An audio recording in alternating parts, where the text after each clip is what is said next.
What's good? What's good, everybody? Welcome back to another episode of The Urban Platform Speaks.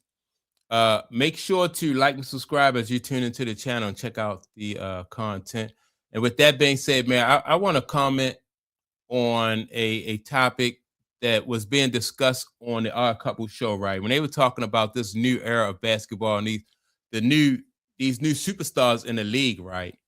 And I have been saying all basketball season that I I just think that this new era, this new crop of young guys that's coming in the league, man, is I like these guys, man, and they look like they're going to take the league back to where it was back when everybody was a two-way basketball player. They competed at both ends of the court, and I think that's good for the game. And you can tell that the competition level has raised because you even had a couple fights this season. Not that fights are good for the league, because they don't want to see fights, but at least if you see these guys willing to get chippy and push each other around and fight, man, and get physical, you know that their heart is in it, right? And so with their heart being in it, that means that you're getting a better product out there as a basketball fan, right? And so what I'm gonna do is I'm gonna play the audio from Odd Couple, and I'm gonna listen to what they have to say about this new era, these guys right here, and their opinion on if the league is in good shape or not. Then I'm gonna come back and give some more of my opinion. Gee, man, we had a really good game. Some might even say, don't make that face.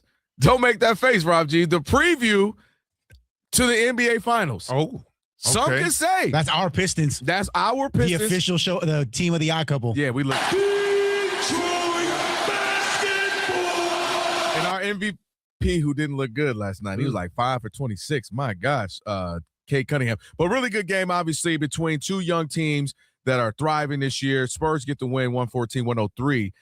But there's a larger conversation to be had for me, Ephraim. And I've been having it now for maybe a year or so with Rob. He doesn't necessarily agree with where I'm going, but you being a hoop guy yourself, played hoop, watch hoop, might feel me on this. What I love, there was a season where you start to question not the talent of the young players in the league. That was there. Clearly, that's why they're there. But more so the effort. The good example, number one pick, all we heard about at LSU, he's going to be the one. Is he LeBron-like? And then you see Ben Simmons, and you're like, oh, in the first year or two, you're like, okay, I see where this could be going, and he's just not quite there. Markelle Fultz, oh, man, he has some issues, mental challenges. And you had this period where guys, Wiggins never really lived up to it. You question, is he there locked in, and does he really want it? Well, I think that we're now in this period where these handful of young guys, not only do they want it in a sense of I want to be good, they want it for the right reasons, and they're going about it the right way. So watching that game last night, Cade Cunningham was terrible. He'll be the first to tell you. When you look at his stats, this is coming off a couple of good games, the 40-something, then he had almost a triple-double the next game. 5 for 26 ain't going to cut it. Minus 18 and your plus-minus ain't going to cut it. But what I love about Cade is what I love about Wemby, is what I love about Ant, is what I love about some of these young, even Cooper Flagg, even though he's in a terrible situation. I'm going to start with the face of it all, and that's Wemby. And what did we talk about? Who goes into the All-Star game like, I don't care what nobody else doing, I'm playing? Who goes into the Olympics this past go for Team France and is crying because they lost? Because it matters. Who goes in and tries to be Defensive Player of the Year, trying to be MVP? They ask him who's the best player. He said, when I'm healthy, it's me, and he defects the game. And Edwards said, what about the All-Star game? They said, what was the impetus? What made you guys play?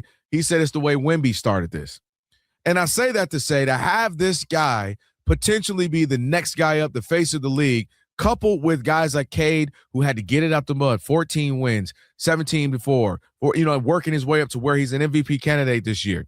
Cooper Flagg coming in hungry, playing on both sides of the ball. We know Edwards has the perfect balance, to me, Ephraim, of respect for the game and the history of it. Man, KD's my favorite player, all LeBron. BTA, belt to you know what. I'm trying to beat y'all, though. I love where these young guys are going. They're about their team. They're about playing on both sides of the ball. They want to play a team ball. They want to. I agree 100%, right, with this. And and especially like if Wemby go out there, not just Wemby, but when we spoke about Wemby and what he did in the All-Star game, like either you got to play hard when you play against these guys, or either you gonna look, they're gonna run you over, they're gonna make you look really silly out there, right? That's part of the reason why that fight occurred between the Pistons and the Hornets. But that guy Jalen Duren, man, he was just dominating. And it frustrated the Hornets to the point where as though they just wanted, they'd have no other resort but to go to the fisticuffs, right? And then when you got Wemby out there blocking shots and playing hard, if you got to step up, or you're gonna get embarrassed. You can be throwing your shot 7 rows into the stands. Same thing when you got this guy Shea. And the Thunder, those guys just play hard on defense. And for a minute, they was blowing out a lot of their competition. Early in the season, they was blowing people out. And now people are starting to, they adjust their game. If you don't play hard against them, they're going to roll right over you, right? And so I like that. Same thing, the Boston Celtics are the same way, a tough defense. Who else? I don't have, the Houston Rockets, they got Şengün and what's that guy? Amin Thomas. These kids, man, is just balling, right? So I like this new crop of NBA ball players because I think they're on the right path. Kind of grit and grind with it. I think the NBA is in great hands if you're Adam Silver saying, we're removed. SGA, same thing. Mm-hmm. Team guy, he plays both ends of the ball. I think the 26 and under group is really in really good hands for the NBA. And watching Wemby, watching Cade, they competed, it got physical, they wanted it, they went after it. I think the league is in a good spot with this handful of stars that can be the next group. Well, I think whenever you look at the NBA and whenever you think about what comes next, like when you're ushering in a new era of basketball, there's always been a time where you sit there and say, okay, where does the league go now? Right? Post Jordan. And so even pre-Jordan, right, when it was the popularity. Now, Dr. J came over from the ABA, and you had the Celtics teams, and you had all of these things going on in the 60s. But the real popularity of the league happened right around when Irving Magic Johnson, Larry Bird, when they came into the league, it now became you can put a face to the league in a major way. Most of the games were tape delayed. Even the finals, championship games were tape delayed. But when Magic came on the scene with the Showtime Lakers, and this kid from French Lick, Indiana, went to Boston, a historic, storied franchise who had a stranglehold on the NBA. Now the masses start to notice. So as they went and ran roughshod through the 80s, right? Lakers, Celtics, roughshod. Magic won 5, Bird won 3. Right, that's 8 years of the 80s. Right? One of them gonna win. And so then you get to 84, 85, and then you get a group of kids come in. This kid named Michael Jordan, who was really dope. He dressed different. He wore gold chains in basketball games. And then you had a Akeem Olajuwon, and he had a Charles Barkley coming in, Stockton, who had a personality.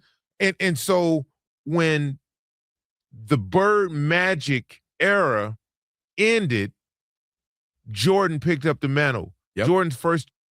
And I agree with all of that, right? And they always say that the 80s was like the heyday, was the height of basketball. Not just because you had Magic, Bird, then you had Isaiah came in a little bit before Mike. But the competition from all of those teams, and there was less teams in the league then, so the competition, some of those teams back in the day, they had some stacked teams, but still couldn't make it because Boston and Los Angeles was stacked. But the Mavericks had a tough squad back then. you know, who else had some tough teams? Dr. J and the Sixers in the you know, in the early 80s or the mid 80s, they had some tough teams. And it was hard for teams to get over that hump because Boston and LA just was so tough. But even if you wasn't watching Boston or you wasn't watching LA, Detroit was tough then, right? Detroit was tough.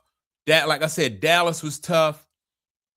The Sixers was tough. So you still had a lot of tough teams, and you could catch good games. Any game they put on TV back then was going to be a good game because the competition level was there. And that's even before Mike even hit the scene, right? And at least before Mike hit the scene and early into Mike's career. And then Charles Barkley, Akeem Olajuwon, like you said, those guys came along, man.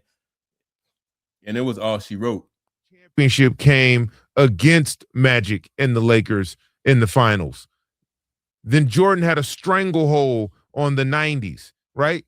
But that's when the Barkleys were playing, the Drexlers. Miller, it was Reggie Miller. It was a whole new era of basketball and players more skilled than before. Then in 96, something happens. Young kid comes into the league, right, who emulated Michael Jordan as a high school kid. We start getting more and more high school kids drafted right out of high school. Before it was, what was it, Daryl Dawkins? Moses Malone, right? And then, then you usher in the KGs, right? The Kobe Bryants. Everybody was like, Kobe Bryant, he's 6'6". Nobody's ever been drafted out of high school that small before.